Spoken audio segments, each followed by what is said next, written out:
পৃথিবীতে চোরের অভাব নাই ভাই, কেউ চুরি করে টাকা, কেউ চুরি করে সোনা, আর যার আছে ধন সে চুরি করে মেয়েদের মন।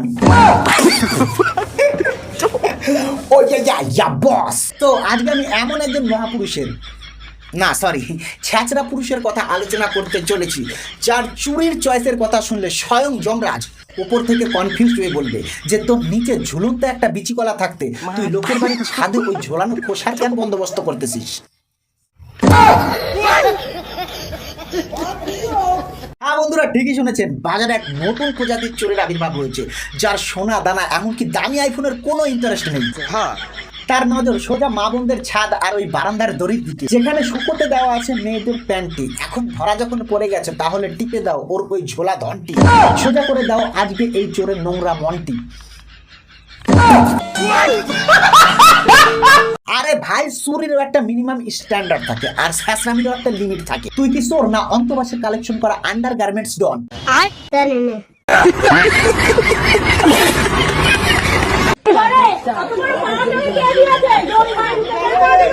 আমি 1.5 বছর ধরে বিশ্বাস চুরি করেছি। ভাই একটু লজিক্যাল চিন্তা করে দেখো, মানুষ কখন চোর হয়? যখন তার অভাব থাকে, তাই তো। কিন্তু এই বান্দার কোলার কিসের অভাব? মানে তুই মেয়েদের ব্রা প্যান্টি চুরি করে কি করিস? মিউজিয়ামে রাখিস? না ওই ব্রা প্যান্টি রাতের বেলা পরলে তারপর সুপারম্যান সাইজে পারাদা ঘুরে বেড়াস?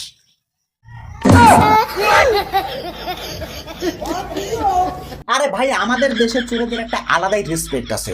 বড় বড় চোররা কি করে? ব্যাংক ডাকাতি করে, তারপর সিন্ডিকেট চালায়। আর তুই হলো চোরেদের বংশের কলঙ্ক। চোরেদের ইন্টারন্যাশনাল গ্রুপে যদি তোর নাম উঠে, বাকি চোরগুলা লজ্জায় বিষ খায় মরে যাইব।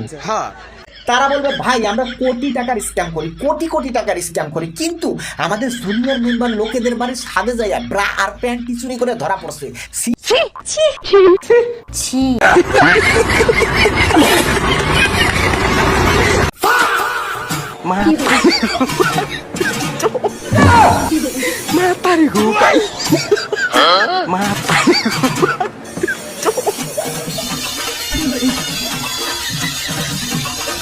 না, এই সোদন হরি লপলাপান্না সাপকে বশ করার ক্ষমতা আমার নাই। জিতবার যা স্পিড, তাতে যদি কোনো জায়গায় ফুটো করতে হয় তাহলে ড্রিল মেশিনের প্রয়োজন হবে না। এই কালা ডাঙ্গির মাথা যদি ঠাইসা ধরা যায়, এক গাই সেই জায়গা ফুটো হয়ে যাবে।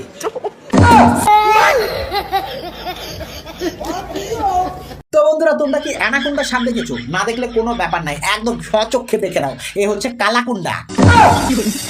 ও ভুল হয়ে গেছে, তাহলে কি? ও আচ্ছা, ড্রিল কোন্ডা। হ্যাঁ, এই ড্রিলকোন্ডা সাপ হচ্ছে এক ধরনের বিষহীন সাপ, যিনি ছবল মারে না, ক্যামেরার সামনে এসে সবসময় উদুম করে জিপ দিয়ে ড্রিল মেশিন চলায়।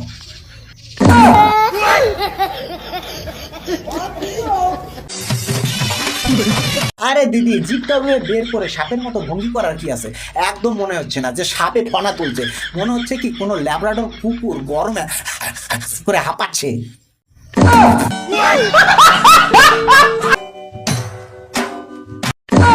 আর চোখের যা এক্সপ্রেশন, তাতে দেখে মনে হচ্ছে কি কালাকুন্ডা সাপ চোখ দিয়ে ফটো তুলে রাখতেছে, রাত্রে বেলা আইসা জিপ দিয়ে ড্রিল মেশিন চালাবে।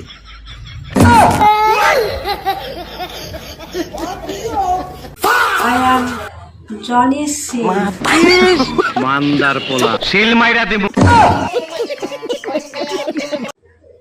হায়া মেয়া খালিফা। ওই যে দাদু প্যান্টের নিচে টুনটুনি পাখিটা উকি দিয়ে আছে, আগে ওইটাকে বলি দিয়া প্লাস্টিক সার্জারি করে আসো। আর ঠ্যাং ওইভাবে ফাঁক হয়ে আছে কে? ওইটা কি বয়সের দোষ, না তোমার ওই টানেলের মধ্যে জনি ঠাম্মার রেল ঢুকছে?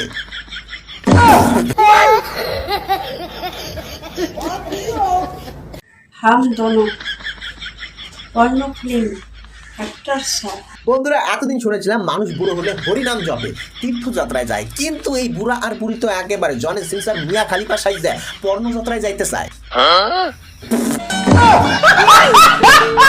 মানে এদের জীবন এখন ব্ল্যাক এন্ড হোয়াইট হয়ে গেছে, কিন্তু এখনো তারা রঙিন ছবি করতে চায়। বলি কি দাদু, জেন্ডার চেঞ্জ করে তো মিয়া খালিফা হয়ে নিছো, কিন্তু ঠাম্মার তলোয়ার, জনি ঠাম্মার তলোয়ার কিন্তু খুব ধার। আপনার মূত্র টানেল বা হাগু টানেল যেদিকেই ঢুকুক না কেন, একদম চরচরায় ঢুকবে।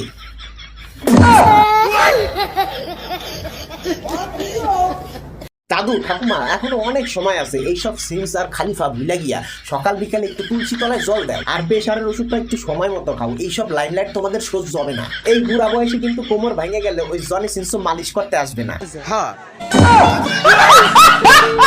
তো বন্ধুরা আজকের মতো এতটুকু। ভিডিওটা ভালো লাগলে জানকে লাইক মারো, আর এরকম মজাদার ভিডিও পাওয়ার জন্য চ্যানেলটি সাবস্ক্রাইব করে নাও। আর হ্যাঁ, ভিডিওর কোন পার্টটা সব থেকে ভালো লেগেছে তা কমেন্টে জানাও। তো টাটা বাই বাই, দেখা হচ্ছে অন্য কোনো ভিডিওতে।